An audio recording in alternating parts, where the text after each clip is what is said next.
विकासाचं नवं पर्व सुरू झाल्याचं म्हणत मुख्यमंत्री एकनाथ शिंदे यांनी राज्यातल्या जनतेला प्रजासत्ताक दिनाच्या शुभेच्छा दिल्या। तर आपल्या संबोधनामध्ये त्यांनी अयोध्या मंदिराचाही उल्लेख केला। तर स्वातंत्र्यासाठी लढणाऱ्या सर्व ज्ञात अज्ञात क्रांतिकारकांना सुद्धा त्यांनी वंदन यावेळी केलं।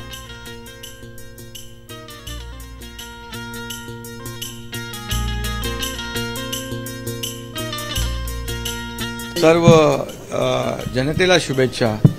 त्यामुळे हे राज्य महाराष्ट्र राज्य हे पुरोगामी राज्य आहे, सर्वांना सोबत घेऊन जाणारं राज्य आहे। या राज्यामध्ये शांतता सुव्यवस्था